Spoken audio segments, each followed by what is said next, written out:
এই মুহূর্তে রাজ্যে শোরগোল যে নামটা নিয়ে তা হলো শেখ শাহজাহান, সন্দেশখালীর দাপুটে তৃণমূল নেতা।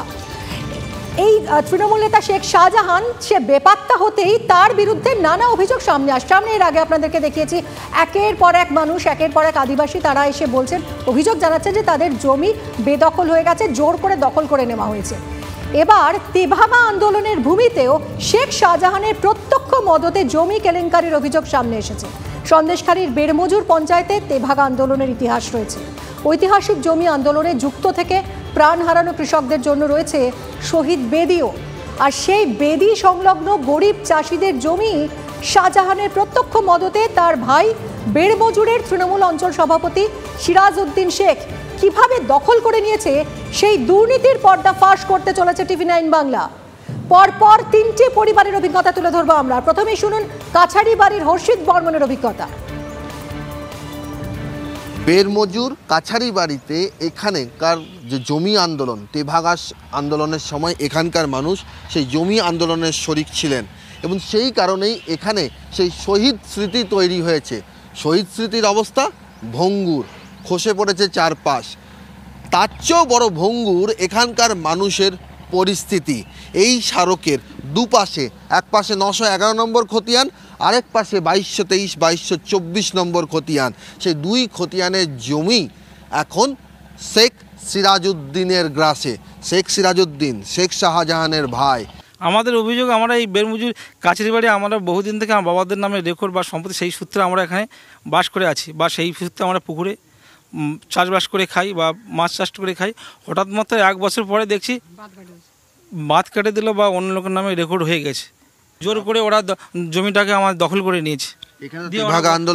ওরা ভয় দেখায় যে ওই আন্দোলন এখানে হয়েছিল, তো জমি আন্দোলন। হ্যাঁ, তো সেই জমির মানুষ হয়ে, সেই মাটির মানুষ হয়ে আপনারা তো ভয় পান কেন? ভয় হচ্ছে আমাদের, বুঝতে পারছেন, রাজনীতি ভয় লাগে, নেতৃত্বের ভয় লাগে। এসব কার নেতৃত্বে ভয় লাগে? আমাদের এখানে শেখ শাহজাহান আছে, তার নেতৃত্বে আমার ভয় লাগে। আমাদের এখানে কি করে ওরা যে এত এত ভয় পান কেন? কি করে ওরা?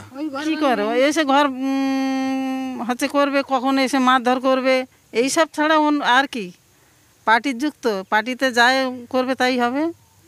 আমরা তো আর কিছু বলতে পারি না স্যার। শাহজাহান, শেখ শাহজাহানের ভয়ে এসে ভয় দেখায় আর বলে কি তোমাদের জায়গা তোমাদের। কি বলে ভয় দেখায়? বলে তোমার ওই জায়গায় যাবে না, নাহলে অন্যদিকে অন্য জমি জায়গা থাকলে ক্ষয়ক্ষতি করবো। মুখ্যমন্ত্রীর কাছে বিচার পাবেন না? ওই বিচার করছে, গুন্ডা বাহিনী নাকি রেখে ওই তো সব করতেছে। আমরা আর কি করবো? মারধর করবে, তাড়িয়ে তুলে দেবে। কোনোদিন বিচার পাইনি আর পাবো বলে আশা করি না। এখানকার মানুষ সুবিচারের আশা করেন, তারা সুবিচার পাবেন? ক্যামেরায় গৌরব পালের সঙ্গে সৌরভ দত্ত, TV9 বাংলা, বেড়মজুর। কথা বলবো এই মুহূর্তে সৌরভ দত্ত আমাদের প্রতিনিধি রয়েছেন সরাসরি। সৌরভ, তেভাগা আন্দোলনের মাটি যেখানে আমরা দেখেছি বর্গাদাররা তাদের নিজেদের অধিকার সুনিশ্চিত করার জন্য শহীদ হয়েছিলেন, সেখানেও এভাবে জমি হাতছাড়া হয়ে যাচ্ছে, জমি বেদখল হয়ে যাচ্ছে। এখানকার কৃষকদের ন্যায় অধিকার সুনিশ্চিত করতে প্রশাসন কিছুই করতে পারছে না। তারা তো সব জানে, তারপরেও কিছু করা গেল না।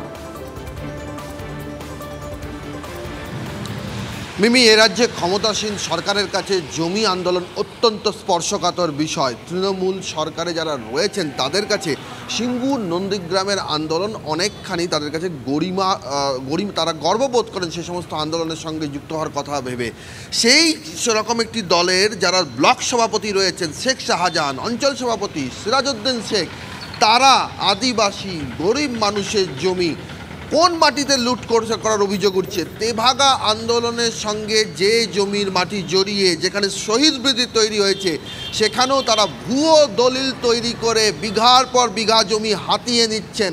কারোর কিছু বলার নেই। বর্গাদারেরা উৎখাত হচ্ছেন, যারা জমির মালিক তারা অসহায়। তারা বলছেন যে শেখ শাহজাহান, শেখ সিরাজউদ্দিন, এদের মাস্তান বাহিনীর কাছে কোনো শব্দ চলে না। প্রশাসন নির্বিকার, প্রশাসনের বিরুদ্ধে ঠুটো জগন্নাথ হওয়ার অভিযোগ উঠছে।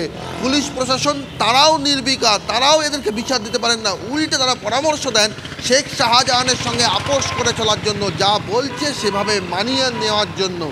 তেভাগা আন্দোলন যে মাটিতে হয়েছিল সেই মাটিতে বর্গাদারদের পরিস্থিতি, কৃষকদের পরিস্থিতি যে জায়গায় গিয়ে দাঁড়িয়েছে, তাতে কিন্তু তৃণমূল সরকারের ভাবমূর্তি খুব একটা উজ্জ্বল হচ্ছে না। এবং সেই কারণেই সেখানকার গ্রামবাসীরা বিশ্বাস করতে শুরু করেছেন আদতে শেখ শাহজাহান সর্বোচ্চ নেতৃত্বের পরামর্শ নিয়েই জমি হার যারা গরিব চাষি রয়েছেন তাদেরকে উচ্ছেদ করছেন, এটা রাজ্য প্রশাসন কিভাবে নেবে, তাদের ভাবমূর্তির পক্ষে কিভাবে নেবে, সেটা রাজ্য প্রশাসনকেও ভাবতে হবে। মিমি, একদমই তাই। সৌরভ, তুমি আমাদের সঙ্গে থাকো। এখান থেকেই আরো একজনের কথা আপনাদেরকে বলি, সনৎ মণ্ডল। এই সনৎ মণ্ডল, তার বাড়ি ছিল বাসন্তী হাইওয়ের ধারে। শেখ শাহজাহান মানে সন্দেশখালীর যিনি এই বেতাজ বাদশাহ শাহজাহান, শেখ শাহজাহান, তার বসত বাড়ি ছিল, বাগান বাড়ি ছিল এই বাসন্তী হাইওয়ের ধারে। এবং সেই বাসন্তী হাইওয়ের ধারে ওই যে বিলাসবহুল জায়গা, সেই বিলাসবহুল জায়গাতেই সনৎ মণ্ডল তাদের থাকার জায়গা ছিল। কি অভিযোগ করছে জানেন? এই যে সনৎ মণ্ডল, তারা রীতিমতো দিনমজুর হয়ে গেছেন এই শেখ শাহজাহানদের জমির খিদে মেটাতে। কিভাবে? এই সনৎ মণ্ডলের বাবাকে ডেকে পাঠিয়েছিলেন শাহজাহান, শেখ শাহজাহান।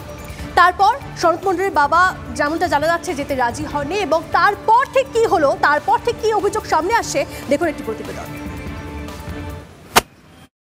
জোর যার জমি তার, শাহজাহান সাম্রাজ্যে এটাই দস্তুর।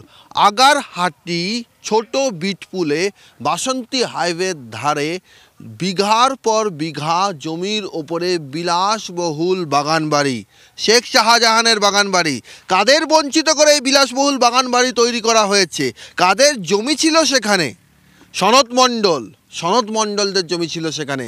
কিভাবে তা কেড়ে নেওয়া হয় শুনবেন, শুনুন সরাসরি। বাবার নামেই জমিটা। বাবাকে রোজ এসে বিরক্ত করতো এবং ভয় দেখাতো। ওই জিয়া পিস্তল রাখতো, বলছো আমার জমি ছাড়। জিয়াউদ্দিন মোল্লা হচ্ছে শাহজাহানের গুন্ডা বাহিনীর হেড। ওই জিয়াউদ্দিন, এই জিয়াউদ্দিনকে কি ইডি সিআরপিএফ জওয়ানদের উপরে যে হামলার ফুটেজে দেখা গেছে? হ্যাঁ, দেখা গেছে। জিয়াউদ্দিনকে ইডি সিবিআই যখন শাহজাহানকে খুঁজতে যায়, ওই জিয়াউদ্দিন ওখানেই ছিল। এখন প্রধান হয়েছে ও। আবার একদিনকে বাবাকে ডেকে নিয়ে যায় পার্টি অফিসে, শাহজাহানের পার্টি অফিসে। ডেকে নিয়ে বাবা আর বাড়ি ফেরেননি। উনি বলছে যে গাড়ি অ্যাক্সিডেন্টে মারা গেছে।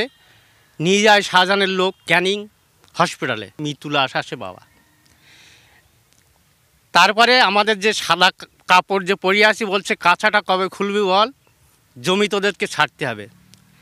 এইবার আমাদের ওই ভয় দেখানো। এইবার ওই জানুয়ারি মাসে 2023 সালে জানুয়ারি মাসে ওই জমি সব জিসিবিতে মাটি কেটে ভরাট করলো। এইবার ভরাট অবস্থায় তারপরে আমাদেরকে ওখান থেকে বঞ্চিত করলো। আমার পাকা ঘর জিসিবিতে ভাঙলো। বসিরহাট কোর্টে যা হয়েছে সেখানে বলছে যে আপনারা অন্য উপরের দিকে দেখুন, আপনার কেস আমরা করতে পারছি না। এইচডিপির কাছে গেছি, সেখানেও বলছে যে শাহজাহানের সঙ্গে আপনারা মিলি থাকুন, ভালো হবে। শাহজাহানের বিরুদ্ধে এই যে কথাগুলো উঠেছে, এগুলো সম্পূর্ণ মিথ্যে কথা। শেখ শাহজাহানের আমি যতটুকু জানি, কারণ রাজনৈতিক যা পরিচয় আছে, তাতে এরম কোনো আদিবাসীদের জমি শেখ শাহজাহান অন্তত দখল করেনি, আমার যেটা ধারণা। এবং আমি যতটুকু জানি, কে কি বিক্ষিপ্তভাবে আবেদন করছে বা কোনো তথ্য তুলে দিচ্ছে সেটা জানি না, কিন্তু আমার মনে হয় শেখ শাহজাহান এইভাবে কোনোভাবে যুক্ত নয়। যারা বলছে তারা হয়তো অন্য কারণে বলছে, কারণ এখানে অনেক আগে জমিদারি প্রথা ছিল, তাদের যে জমি জায়গাগুলো সেগুলো হয়তো কেউ কিনেছে, তার ব্যক্তিগত বিষয়। কিন্তু আদিবাসীদের উচ্ছেদ করে জমি দখল হয়েছে শেখ শাহজাহানের বিরুদ্ধে, এরকম রিপোর্ট আমি অন্তত পাইনি এবং জানিও না।